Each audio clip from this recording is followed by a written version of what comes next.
कीजिएगा, इस वक्त परेशान किया। मेरी कार रोड पर खराब हो गई है और यहाँ आसपास कोई नहीं है। वालेकुम अस्सलाम बेटी। मत घबराओ। क्या हुआ है? तुम इस वक्त जंगल में अकेली क्या कर रही हो? रात का अंधेरा आहिस्ता आहिस्ता फैल रहा था। आसमान पर बादल छाए हुए थे और हल्की हल्की हवा दरख्तों के पत्तों को हिला रही थी। सड़क के दोनों तरफ घना जंगल था और दूर दूर तक कोई आबादी नजर नहीं आ रही थी। इसी सुनसान सड़क पर एक कार चल रही थी जिसे एक लड़की चला रही थी, जिसका नाम आयशा था। आयशा एक समझदार और बहादुर लड़की थी। वो अपने शहर से दूसरे शहर अपनी खाला के घर जा रही थी। सफ़र काफ़ी लंबा था, लेकिन वो पहले भी अकेले सफ़र कर चुकी थी, इसलिए उसे ज़्यादा खौफ महसूस नहीं हो रहा था। अचानक गाड़ी से अजीब सी आवाज़ आने लगी। आयशा चौंक गई और उसने फौरन गाड़ी सड़क के किनारे रोक दी। उसने दोबारा गाड़ी स्टार्ट करने की कोशिश की, मगर गाड़ी स्टार्ट नहीं हुई। अब आयशा को थोड़ी परेशानी होने लगी। वो गाड़ी से बाहर निकली और बोनेट खोलकर देखने लगी, मगर उसे गाड़ी के बारे में ज़्यादा इल्म नहीं था। अंधेरा भी बढ़ता जा रहा था और जंगल की खामोशी उसके दिल में अजीब सा खौफ पैदा कर रही थी। उसने अपना मोबाइल निकाला ताकि किसी को फ़ोन कर सके, मगर वहाँ कोई नेटवर्क भी नहीं था। अब वो वाकई मुश्किल में फंस गई थी। आयशा ने सड़क के इर्द गिर्द नज़र दौड़ाई, मगर वहाँ कोई गाड़ी या इंसान नज़र नहीं आ रहा था। इसी दौरान उसकी नज़र जंगल के अंदर दूर कहीं एक हल्की सी रोशनी पर पड़ी। वो हैरान हुई और सोचने लगी कि शायद वहाँ कोई घर हो। कुछ लम्हे सोचने के बाद उसने हिम्मत की और जंगल की तरफ चल पड़ी। जंगल के अंदर रास्ता आसान नहीं था। कहीं झाड़ियाँ थीं और कहीं ज़मीन पर पत्थर पड़े थे। दरख्तों की शाखें हवा के साथ हिल रही थीं और उनकी आवाज़ माहौल को और ज़्यादा सुनसान बना रही थी। आयशा आहिस्ता आहिस्ता उस रोशनी की तरफ बढ़ती रही। कुछ देर बाद वो उस जगह के करीब पहुंच गई जहां से रोशनी आ रही थी। वहां वाकई एक छोटा सा घर था। घर बहुत सादा था और मिट्टी की दीवारों से बना हुआ था।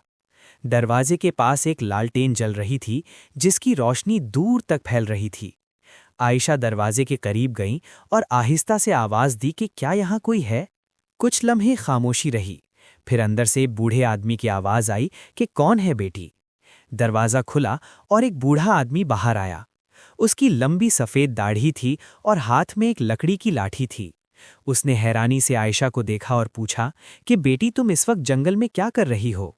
आयशा ने अदब से सलाम किया और कहा कि बाबा जी, मेरी गाड़ी सड़क पर खराब हो गई है और यहाँ कोई नहीं था, इसीलिए मैं मदद ढूंढते हुए यहाँ तक आ गई हूँ। बूढ़े आदमी ने मुस्कुराकर कहा कि बेटी, फिक्र ना करो, अल्लाह ने चाहा तो सब ठीक हो जाएगा। उसने अपना नाम अब्दुल रहमान बताया और कहा कि वो कई सालों से इस जंगल में अकेले रह रहा है, क्योंकि उसे सुकून पसंद है। फिर उसने आयशा से पूछा कि उसकी गाड़ी कहाँ खड़ी है। आयशा ने बताया कि सड़क के किनारे ज़्यादा दूर नहीं है। बूढ़ा आदमी घर के अंदर गया और थोड़ी देर बाद एक छोटा सा टूल बॉक्स लेकर वापस आया, जिसमें कुछ औजार थे। उसने आयशा से कहा कि चलो बेटी, गाड़ी देखते हैं। दोनों आहिस्ता आहिस्ता जंगल से निकलकर सड़क की तरफ चलने लगे। रास्ते में आयशा सोच रही थी कि ये बूढ़ा आदमी कितना मेहरबान है, और अगर ये ना मिलता तो शायद वो पूरी रात जंगल में परेशान रहती। कुछ देर बाद वो सड़क पर पहुंच गए जहां आयशा की गाड़ी खड़ी थी। बूढ़े आदमी ने गाड़ी का बोनट खोला और गौर से देखने लगा।